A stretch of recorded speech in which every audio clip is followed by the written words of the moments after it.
Hello, friends. This is the AlphaList podcast. I am your host, Toby. The goal of the AlphaList podcast is to empower CTOs with the info and insight they need to make the best decisions for their company. We do this by hosting top thought leaders and picking their brains for insights into technical leadership and tech trends. If you believe in the power of accumulated knowledge to accelerate growth, make sure to subscribe to this podcast.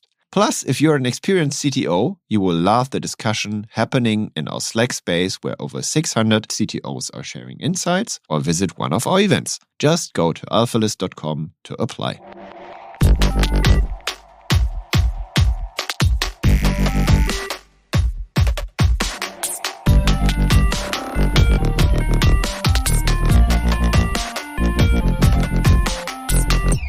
Welcome to the AlphaList podcast. I'm your host, Toby, and with my current guest, or my guest today, I first discussed having a Glühwein session because it's shortly before Christmas. Now, to be honest, like in my cup, it's only coffee. Dennis, what's in your cup? I won't share. Let's see how the podcast goes. So today with me is Dennis Winter, CTO of Börse Stuttgart, and Dennis has a vast experience in fintech and very regulated companies. Before joining Börse Stuttgart, Dennis served as CTO of SolarisBank, which is a German bank as a service. Can you banking as a service or embedded banking as a service provider? Actually, yeah. So you know compliance best. And when we first discussed, I proposed that we talk about compliance, and Dennis said, no, that's so boring. Let's rather look at organizational growth from a CTO's perspective. And let's cover a bit of compliance. So I agreed that that's more interesting. So let's get started. Dennis, thanks for being here. I'm excited. Thanks for having me. Maybe before we dig deeper, let's maybe start a bit with your personal journey, your personal nerd path. So why did you get into technology? What sparked your initial fascination? Why are we here today?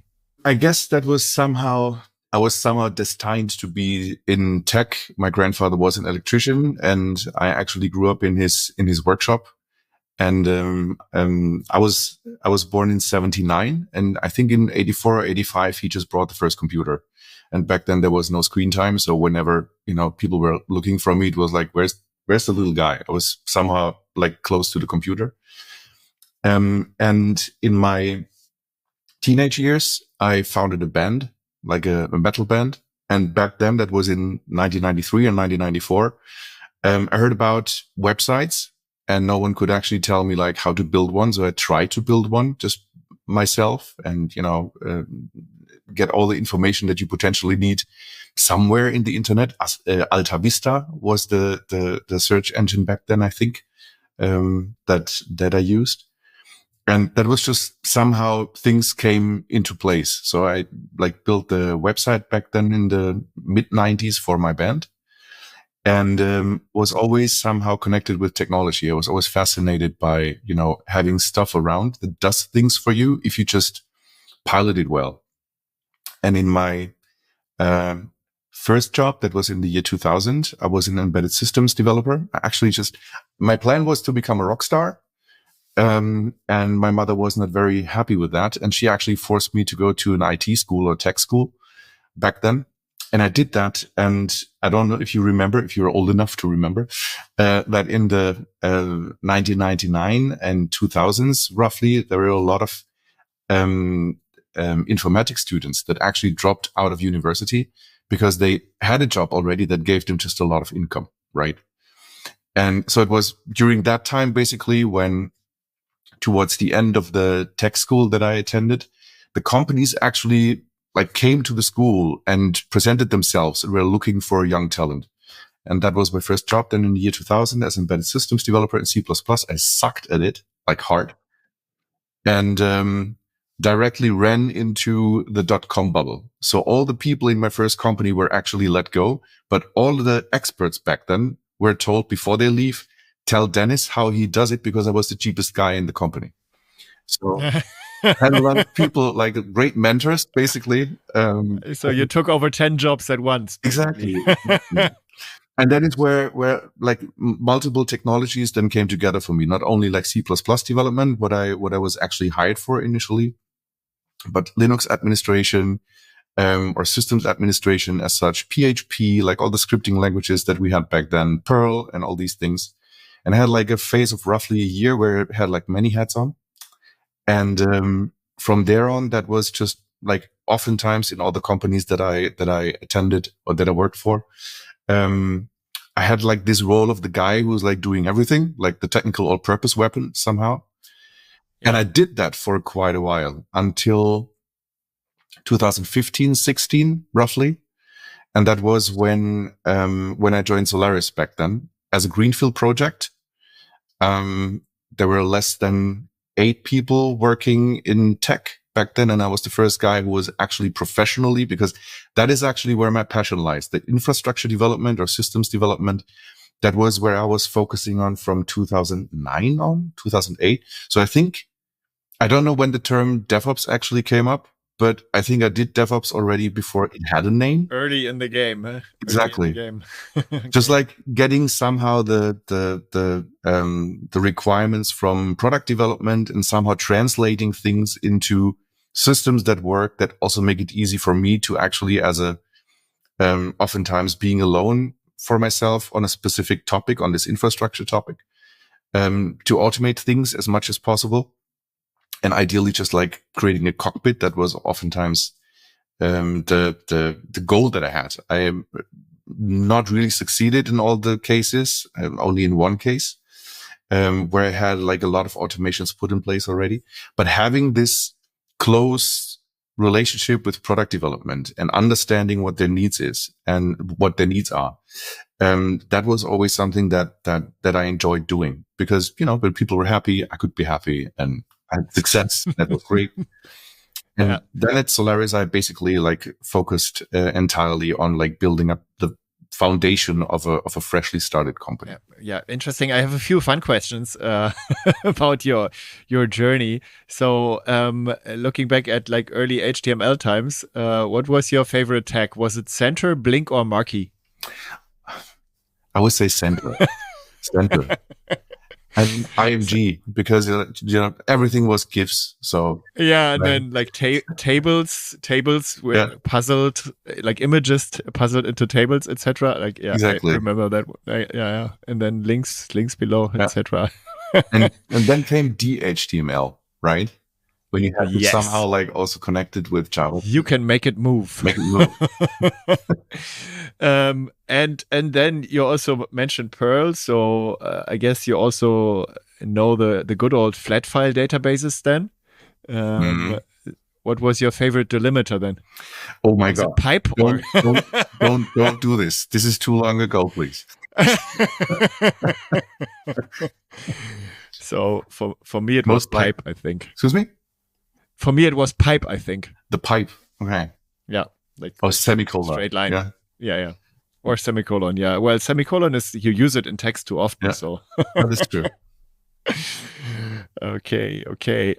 So then let's maybe talk about organizational growth and tackle the different growth stages. So I guess you know that situation that, I don't know, two business students just graduated approach you and tell you, hey, I have this great idea. I want to build this startup.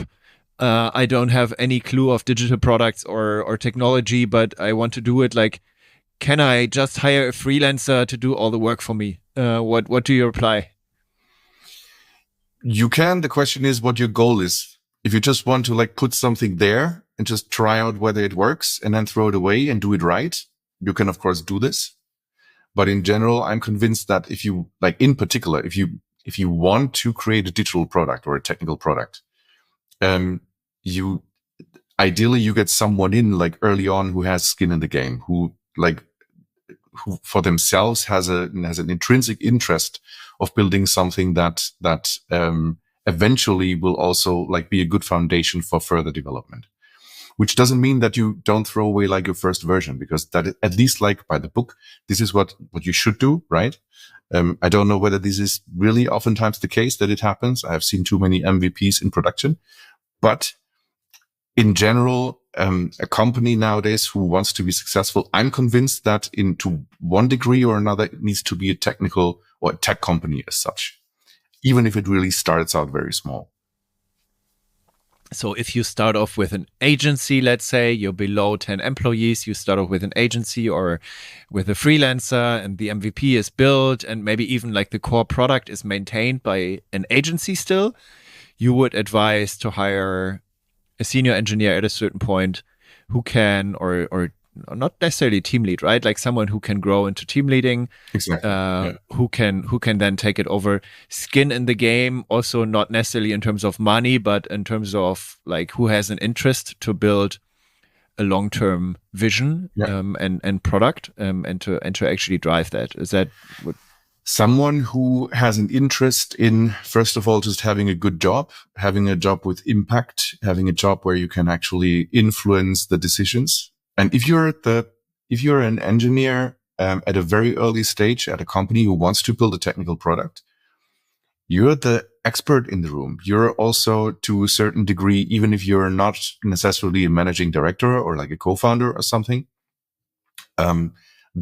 the voice that you have is, of course, like a voice that is crucial, incredibly important when it really comes to what is even feasible or what is possible. How fast can we be in building something, or how complicated is it to do certain things?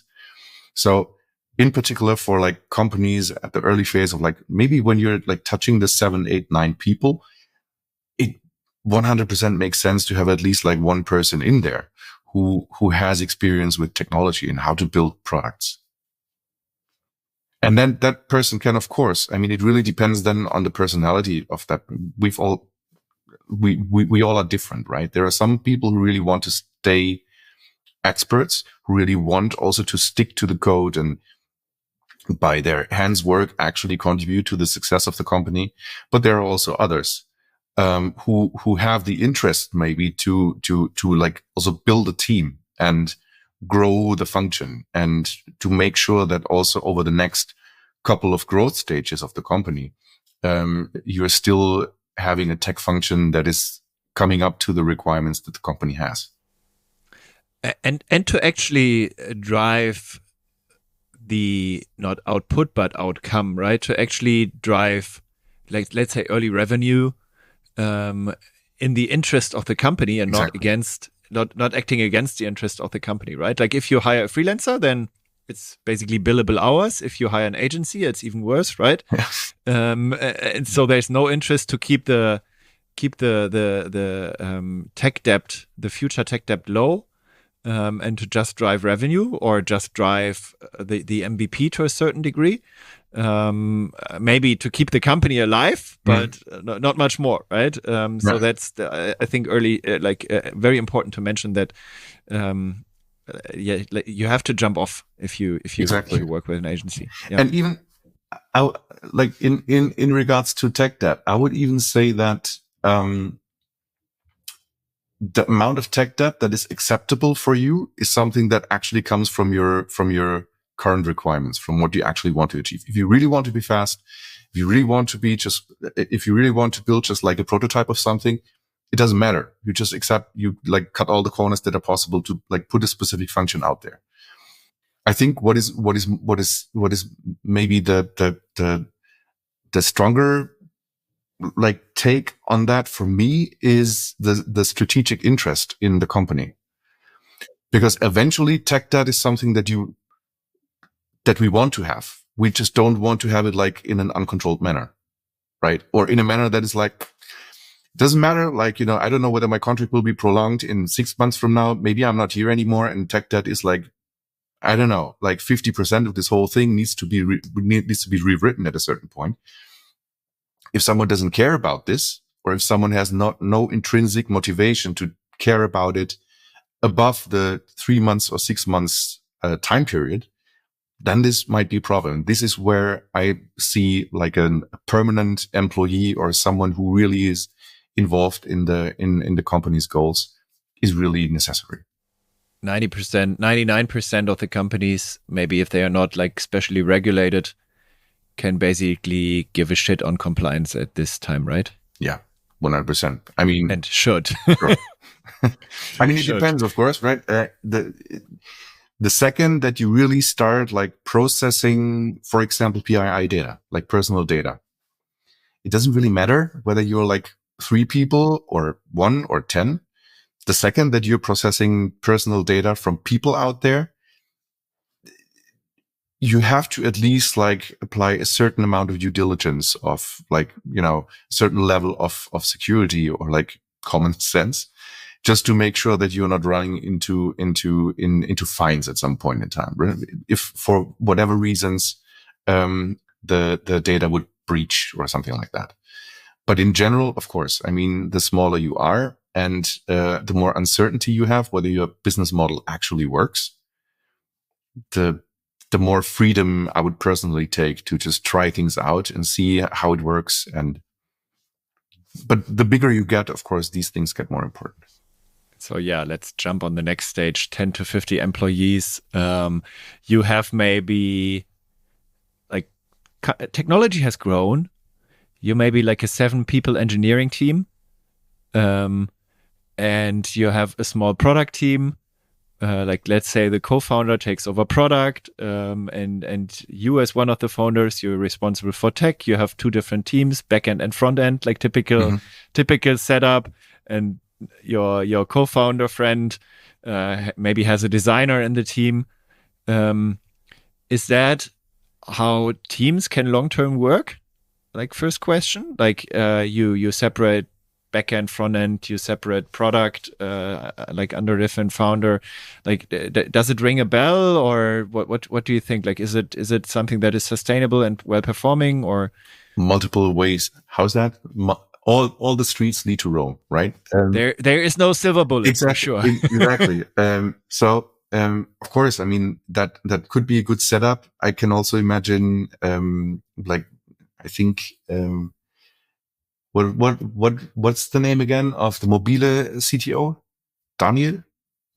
David, yes. He was also at your podcast, right? And he David Gebhardt. Exactly.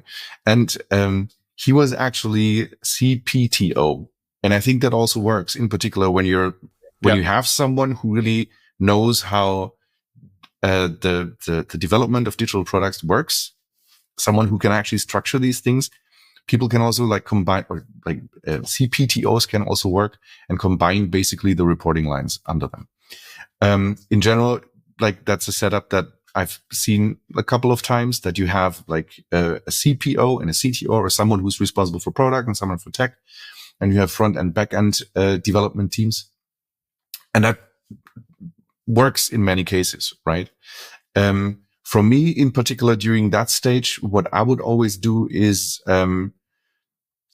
have someone who can really spend their time on the internal systems, on infrastructure. Because as you're growing, and depending on like the pace of your growth, you will end up in tooling hell at some point. And like, how do you actually set up the whole IAM and the entitlement system across your company? Like, who actually gets access to which tool, and which role do they have in the respective tool? So that is something that might not be like the biggest issue for like a 20 people company, right? You have then one person who then some person from the backend team, most likely, he will just like assign all the permissions to people, and the founders always get like admin in all the systems, which is something that might work at that point. But for me, as soon as you can tell that your business case works, or you're successful more or less, like either way you're gaining more users, or you're getting the funding in that you can grow your product base or your systems. At that point in time, I would definitely have someone who also like really takes care of the internal processes, of the internal systems, who makes sure that you're integrating your, I don't know, Jira with your GitHub, or that you can like somehow that it's easy for you to track what you're doing there. Yeah. So from that perspective, have an IDP in front or something, right? Exactly. Potentially. Exactly. Yeah. So, yeah. And that would be something that I would consider as really important in terms of growth stage, where you would be still able to basically manage the people individually with their needs, but you need to put the foundations in place that as soon as this kind of work goes out of hand, you can also introduce tooling or automations that would help you do that. Mm-hmm. And some rules of play already, right? Yeah, maybe exactly. like early rules of play, like, hey, this is how we act in AWS, etc. Even this it really depends, right? Like how you are setting up then the accesses from the get-go. If you just allow if you have one backend team, and this one backend team is basically just like maintaining this one backend system or this couple of backend services that you have, might be okay then. But as you said, I mean, you don't want to have like a bouquet of, I don't know, like 50 different AWS applications in the end. So just like keeping things a little bit, like keep it simple, stupid. Keeping things really like very pragmatic is definitely something that will help you later on. So have a vision for, let's say, the size of the monolith you want to build. Yep. Or just like a couple of best practices, just like a couple of agreements, just like, you know, this is what we're using for that. Yeah. And then, like, from a technical standpoint, maybe also start thinking about monitoring and responsibilities. You build it, you ship it, you run it, etc. And start like baking that into your teams, right? Yeah. I mean, ideally you started like at that stage already, right? That the teams just develop themselves this kind of like ownership. And I think that also goes hand in hand. If you give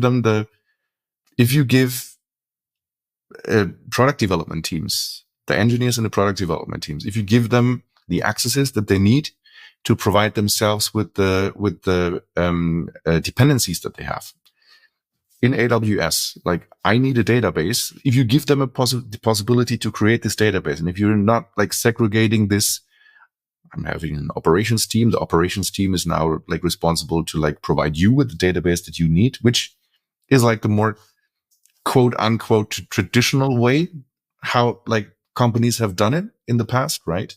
If you're not doing this, but if you provide them really with all the needs that they have to really build a cool product, this kind of ownership, the sense of ownership develops usually more or less naturally within the teams. And then it's also like more of a no-brainer for the teams themselves that they're like, okay, let's like deploy Prometheus or like put some monitoring in place so that we actually like detect when something goes south. And if you start this very early, then that's cool. 100%.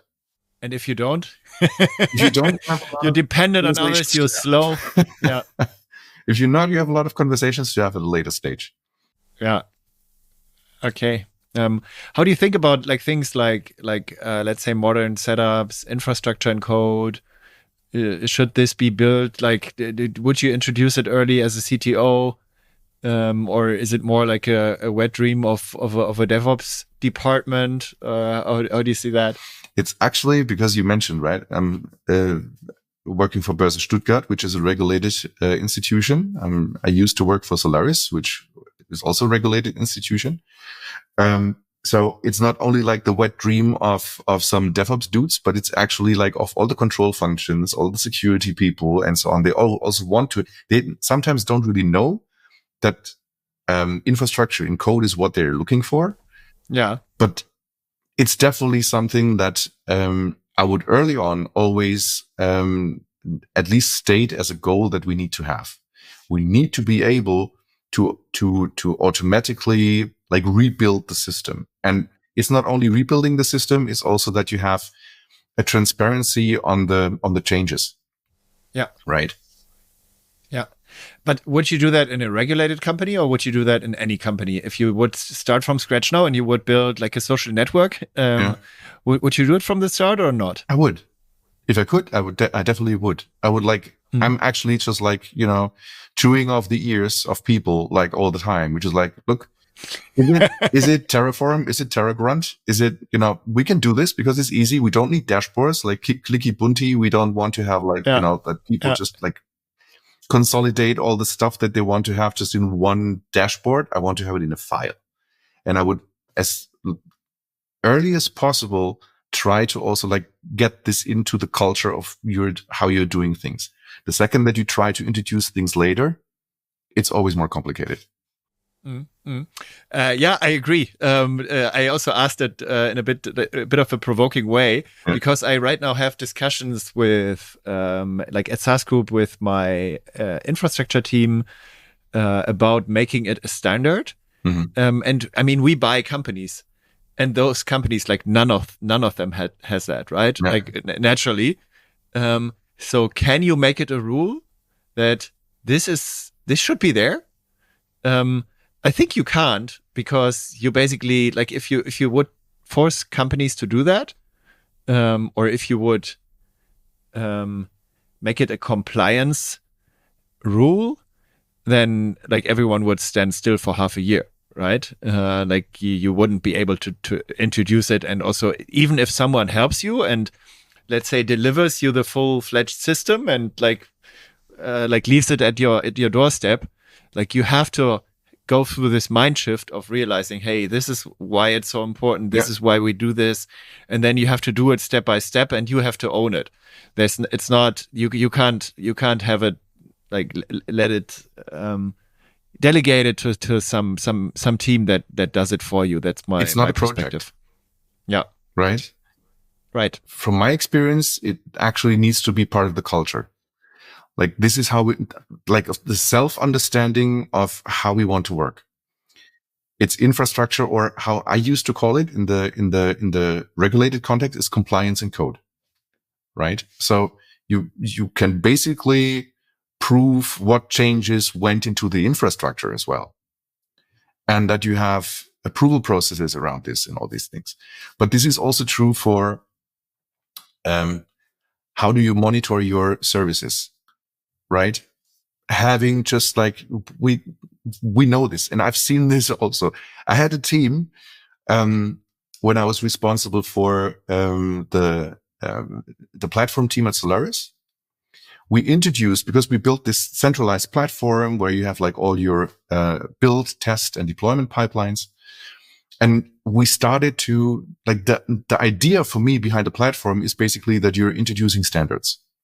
You're defining standards in a central system, and you have also ways to increase the standards by adding more or specific tests, be it security tests or actually feature tests. Does your service actually have a health endpoint or not? That was the easiest test that we introduced very early on at Solaris in 2016, right? And we had a couple of teams back then who already built stuff, and that was more or less manually deployed in an on-prem data center. And my team was basically responsible to automate all these things and to centralize it. And one of the requirements that we introduced was all your services need to expose a health endpoint. And this health endpoint needs to check the database and whether the actual service is up, the actual application is up. What one of the teams did, they just created a health endpoint that would always return an HTTP 200. Classic. Didn't matter. How it looked below it. It was just the lights are on, but nobody's home. That was what actually happened there. And that's something that is also a cultural thing. If you get people, again, back to the ownership, if you give them the ownership and the tooling, I'm a big fan of APMs, that you have application process monitoring, that you have insights into what is actually happening within your services. If you give people the access to tooling like that, and if you basically also get them to understand that they are part of the solution, if you want to have a high quality product, it's not only about the features that you're putting out there, right? It's actually really about, do you have a product out there that can also weather a storm? And this is something that only the teams themselves can actually resolve. Like if you try to bolt it on from the outside, it doesn't work. People need to understand what automation brings you, what monitoring brings you, how easy it makes your life, actually, like both of it. It's like quite a hurdle in the beginning because there is a lot of stuff that you need to know and a lot of stuff that you need to like really like plug in so that everything works together. But eventually the goal is to have more confidence in the integrity of your systems, of your build assets, of whatever, of your products actually as such. And this is something that if you start later in the process, you have many people already who got used to a specific way of working, and change is hard. Changes. Yeah. I'm also a big fan of APMs, but you have to use them really, right? And have to understand their value, as you said. Otherwise, you just pay a shitload of money to Datadog or others. Exactly. Yeah. So yeah, understood. And then let's say we grow a little further, 51 to 200 FTEs. What does become important then? I mean, if you introduced like infrastructure and code, etc., early, and like an idea of like defining SLIs and SLOs, etc., does that change? Like, is there any change at that size? Many of the processes that you initially came up, most likely, in the beginning of your organization won't work anymore.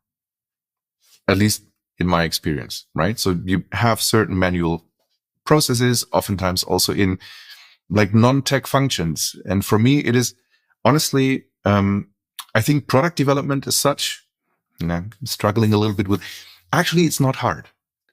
Actually, if you keep a couple of things in mind, and if you're open, if you do, for example, your retros, and if you're just verifying like how you've been doing in your last sprint or iteration of whatever, you will improve. And nowadays, most of the development teams are actually used to these agile ceremonies that you're doing, that are all aiming to do the right thing and to improve.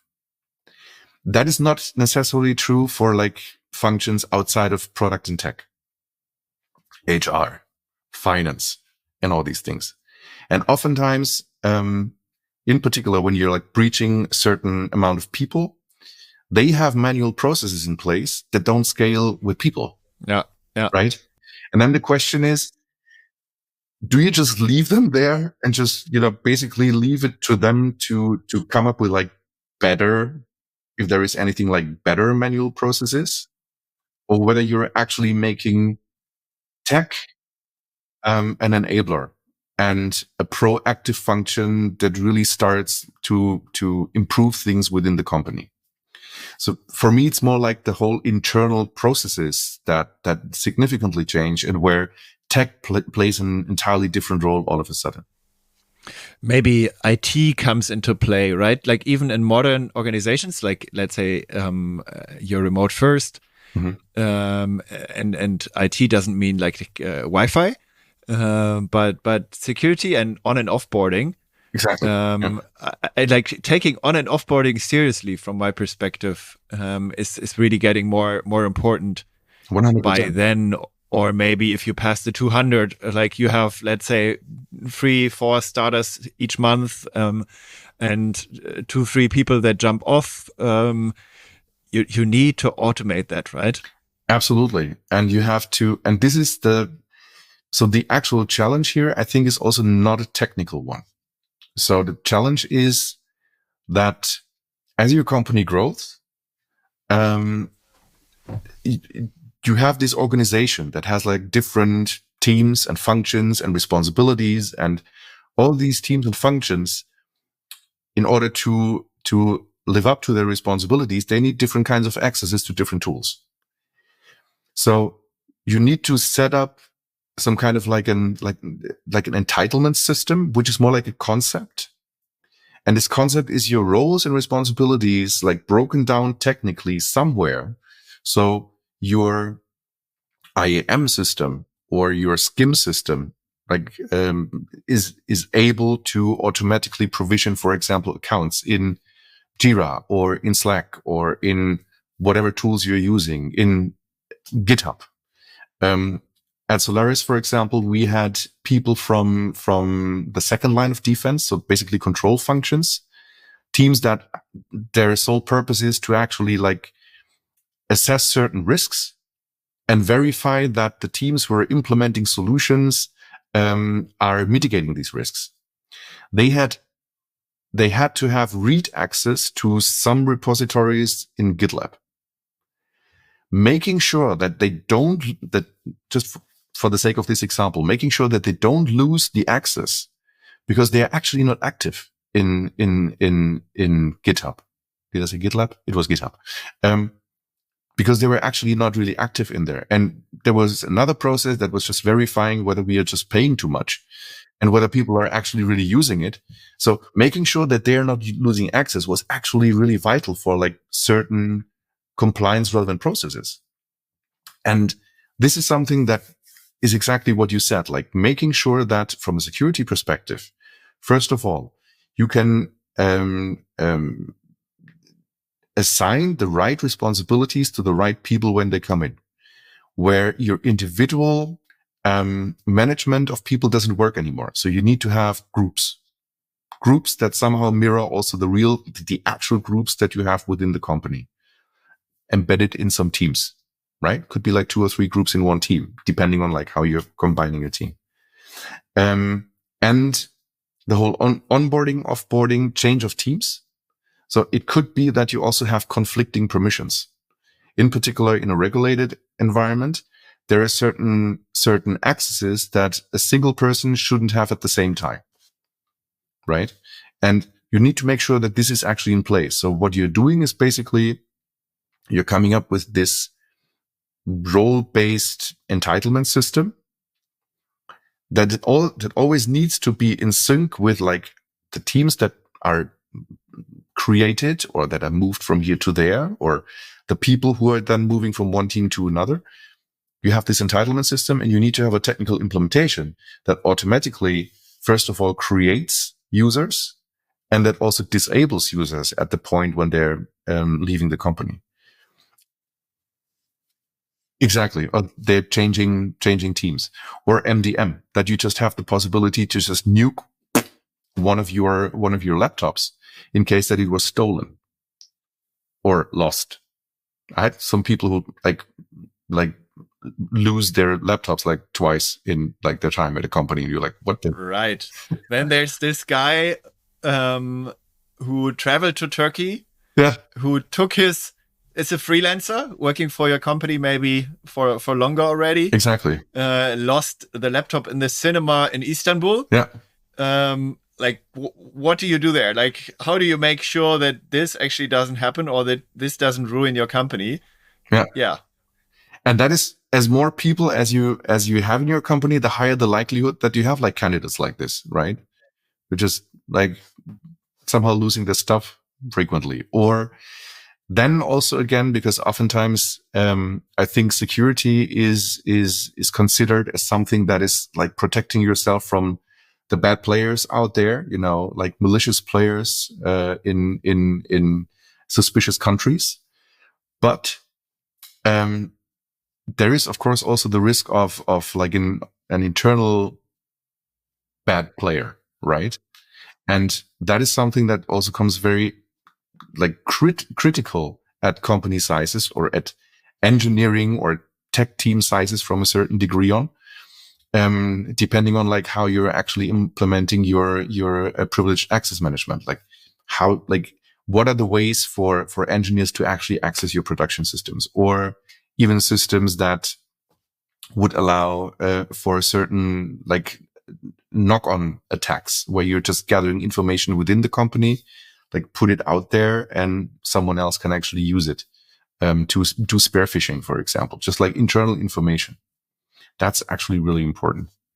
And what if maybe as a last thing, the more buzz you make out there in the market, the more well-known you become, the more interesting you also become, and the more of a target you become, of course, also for malicious players. And there are certain services that I really came to love in the last couple of years, which is like brand protection or like threat intelligence and all these things that would actually automatically also take down some websites that like fraudulent websites that are copying, mimicking your website and try to actually lure also your customers into giving away their credentials. We just briefly touched the nice term BYOD. And I guess you, as working for a bank, you hate that, or you don't allow it, like even for like let's say a freelancer. Oh,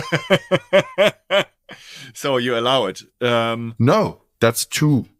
That's two phones. Phones. Okay, no. No, like I would love to. Two phones, yeah. Okay. Sorry, it's still too early. All the Glühwein is too heavy here. So, but if you wouldn't work for a bank, you would have only one phone, I guess. Even if your company is like 250 people plus. Yeah. In most companies, like, how do you ensure that you're still, like, let's say, on an okay level compliant? I would actually I wouldn't be okay. And I think it's 100% right because we just spoke about the whole laptop situation, right? To not allow private laptops, because private laptops is like a different ball game from my perspective. You do significantly more with your laptop than you do with your mobile phone, even though your mobile phone might be just like closer to you than your laptop. But the stuff that you have on your laptop is significantly more, and maybe also there is more that is more critical. So I would definitely go for actually enforcing company-owned laptops with an MDM installed that gives us the possibility to remote wipe the device. For a phone, there are ways also to protect more or less the data on a mobile phone. On Android, at least, you have this like dedicated profile that is then created basically by the MDM. And for iPhone, I think that I was never an iPhone user, so it exists too. Yeah, you can install like profiles. This additional profile, if I'm not mistaken, right? It's like you can install profiles. I think. Yeah, you can ensure that a profile is installed, and then you can make sure that the iPhone is properly encrypted and certain security features are enabled. Yeah. But going back to the MDM, I think the laptop is more important. Like, so even if you wouldn't be in a bank, you would introduce that at a certain point. That even like a freelancer in Spain is not able to use his private laptop, but needs to have a second laptop. If I wasn't working in a regulated at a regulated company, it would most likely depend on the kind of work that the freelancer does. If this freelancer does like design for me, I'd be like, okay, use a laptop. Just, I don't know. We would most likely be working with Google or something like this. So this person would have just like a Google account from the company, and exchange would happen there, right? If it was a person who has more critical data, say in finance or engineering, I would definitely like go for the solution. Like, we provide you a laptop just to be on the safe side, then we have the possibility to just, in case that you lose it, to at least protect a certain set of data that is on there. What about you? Would you do it? I'm a bit torn, to be honest. Like, I think it really depends on the case. Like the real answer is it depends, right?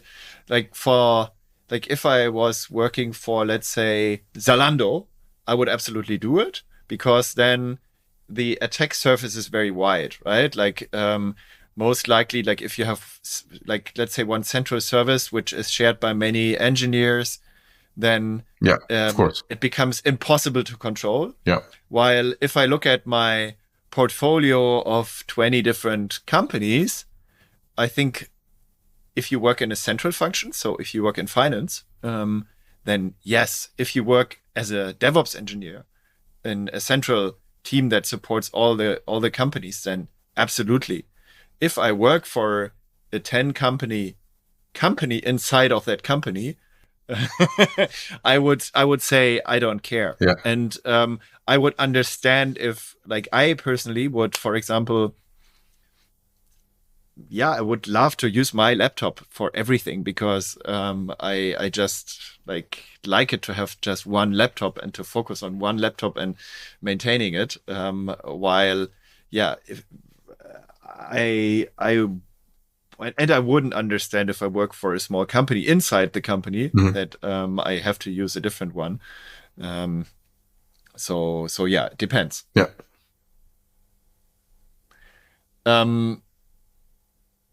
What about, I guess, like, you're working for a bank, then, like, I don't know, GDPR is very, very, very critical. ISO at a certain point drops in maybe even earlier.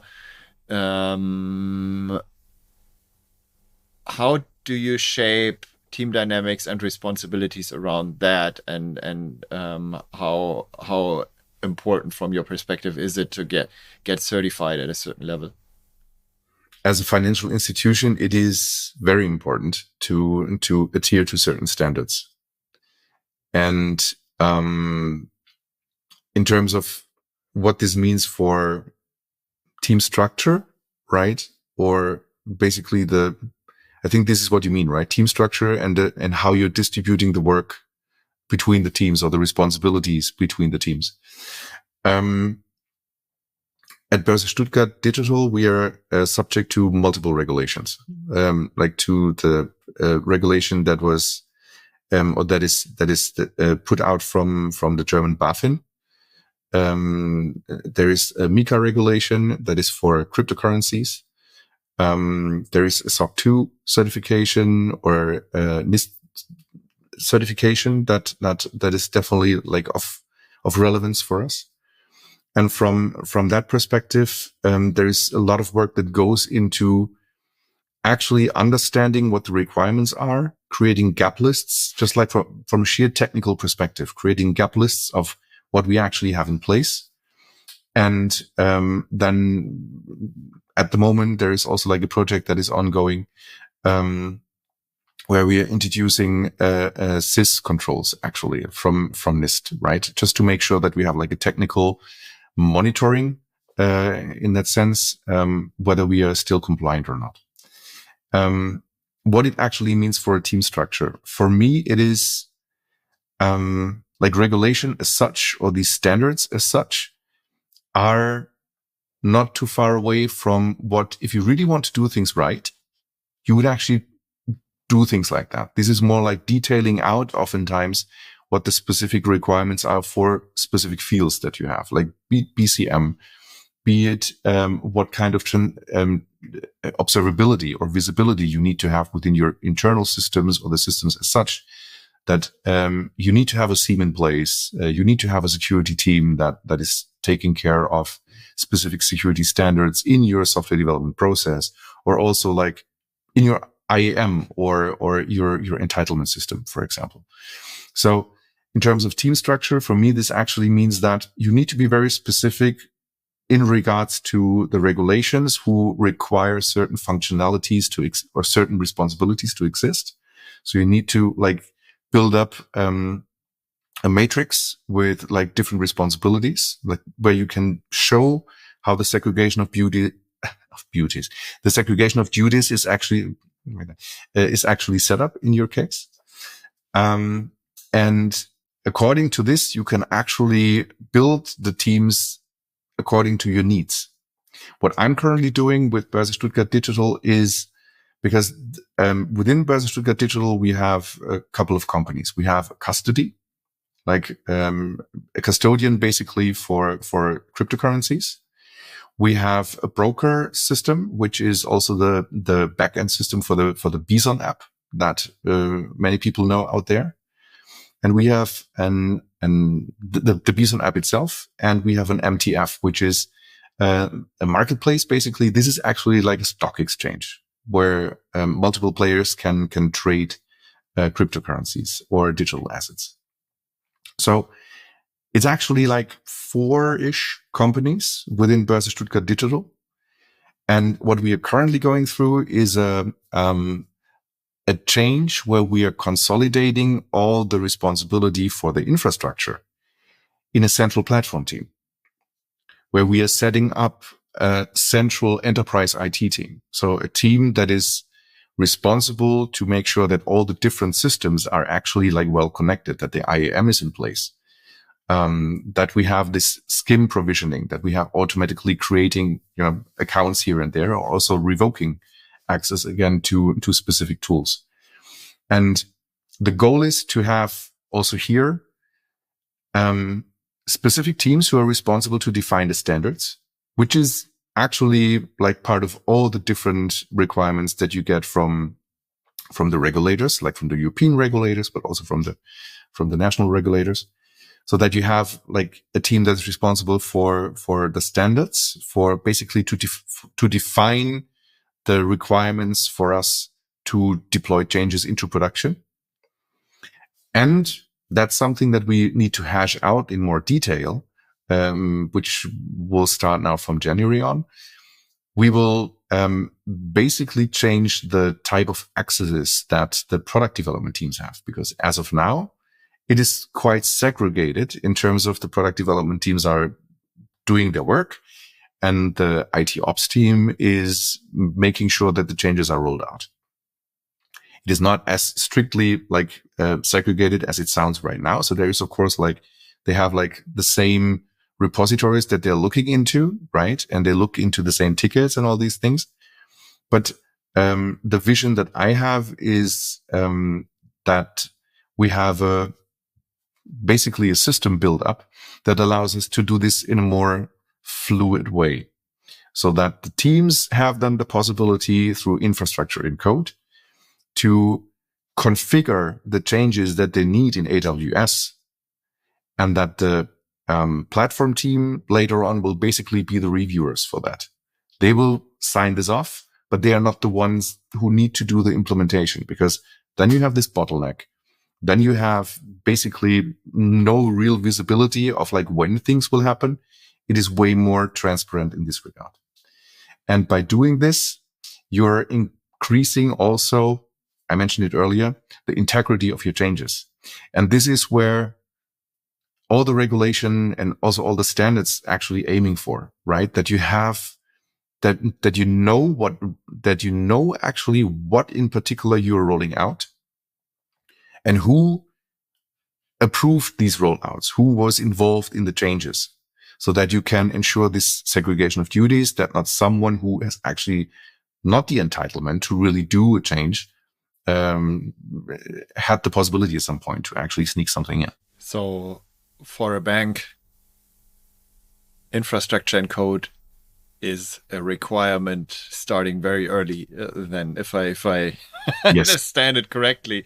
And actually having a platform team, like how big is your IT organization now, or your whole organization maybe?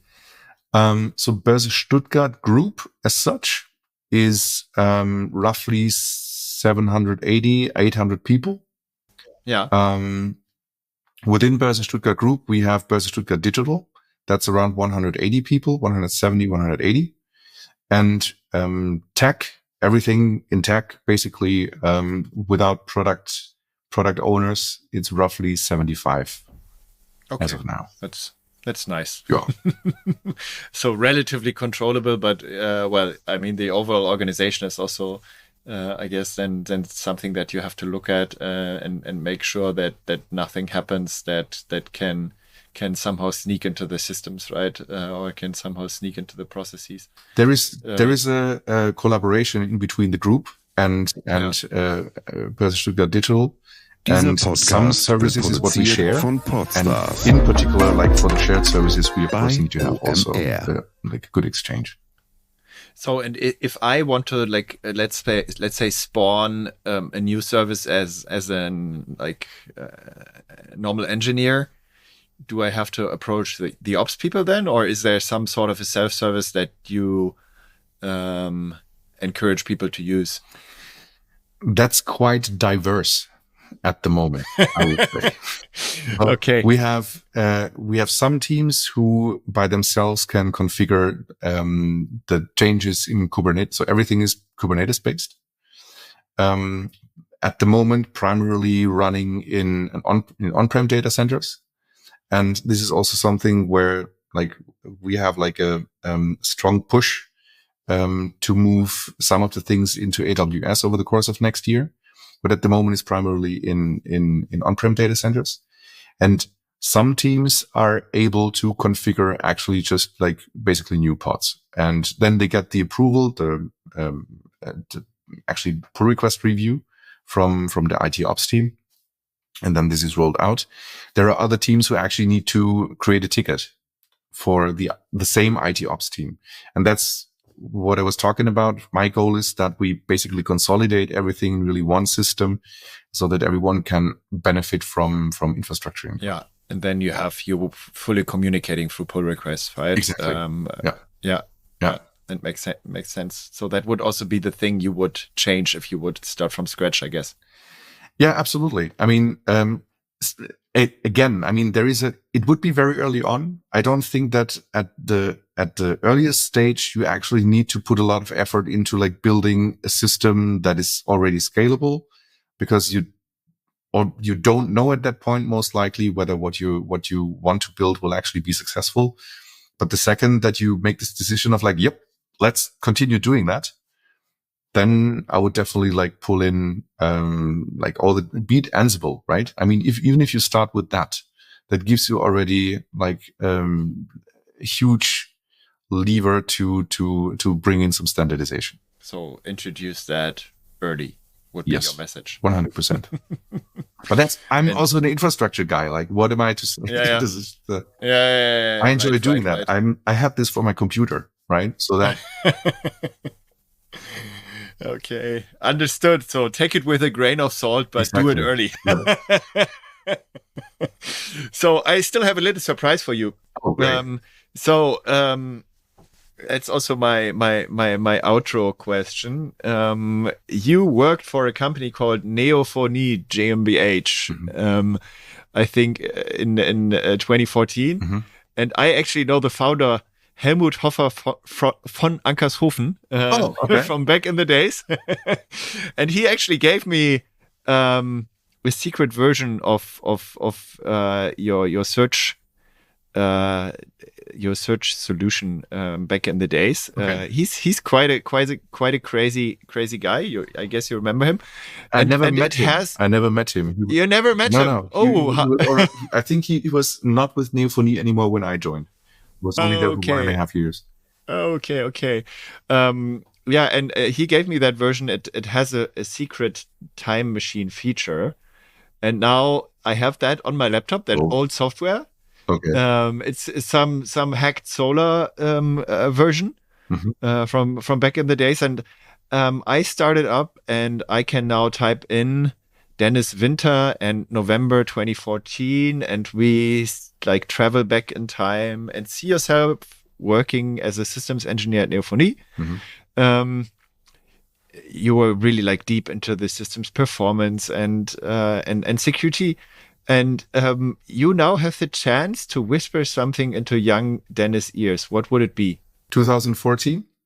Yes. What would I tell myself in 2014? Well, I guess you're working for a broker. And you're trading Bitcoin, so most likely one thing you could whisper, but it wouldn't be that wise. So maybe you whisper something wiser. Yeah, but it is still very tempting to give yourself at least especially these days. Yeah, because I was very critical in regards to cryptocurrencies. For me, it was like for a very long time. I was like, as a software engineer, you know how wrong things can go, and then in the crypto world, this is just gone. Like. What would I tell myself? Honestly, I think I was not a very secure person, in particular during that stage, because at Neophonie, I actually noticed how little I know even after like 14 years of working as an engineer, because they had like 80 different projects, and 80 projects were like set up in a different way. That's maybe why nowadays why I'm so like after standardization, because that was like really, really complicated to like get into. But, I would say in the meantime that, back then I was quite insecure in like what my capabilities were, like whether I was really good in what I was doing. And in hindsight, I must say, all the stuff that I actually saw there was done because people just did things to the best of their knowledge. And that's something that I actually hold up for myself in the meantime. It was like, look, just do the things as good as you can, and you actually know a lot of stuff. And that's also when I look around in many of the teams that I had the pleasure to work with in the meantime, that people oftentimes are very hesitant in doing things, and usually the results are really good. So that's something that I would potentially tell myself is like, just go for it, right? And if it doesn't work, then, you'll fix it. And buy Bitcoin. Good. Buy Bitcoin and buy them at 200 and don't sell them at 170 again. But exactly. Exactly. That's also what I would whisper into my young self's ears, to be honest. Stupid me. So Dennis, thanks a lot for the nice talk, like really Same here. Good discussion. And maybe you can now expose or tell us if there was actually Glühwein in your cup or not. It didn't sound like that, but No. I mean, actually, it would be quite concerning if I had like this whole cup of Glühwein and you wouldn't have noticed. But yeah. Anyways, thanks a lot. Thanks as well. So, happy holidays to you and your family. Thank you. To you as well. Bye-bye. Bye. Thank you for listening to the AlphaList podcast. If you like this episode, share it with friends. I'm sure they love it too. Make sure to subscribe so you can hear deep insights into technical leadership and technology trends as they become available. Also, please tell us if there is a topic you would like to hear more about or a technical leader whose brain you would like us to pick. AlphaList is all about helping CTOs getting access to the insights they need to make the best decisions for their company. Please send us suggestions to cto@alphalist.com. Send me a message on LinkedIn or Twitter. After all, the more knowledge we bring to CTOs, the more growth we see in tech. Or, as we say on AlphaList, accumulated knowledge to accelerate growth. See you in the next episode.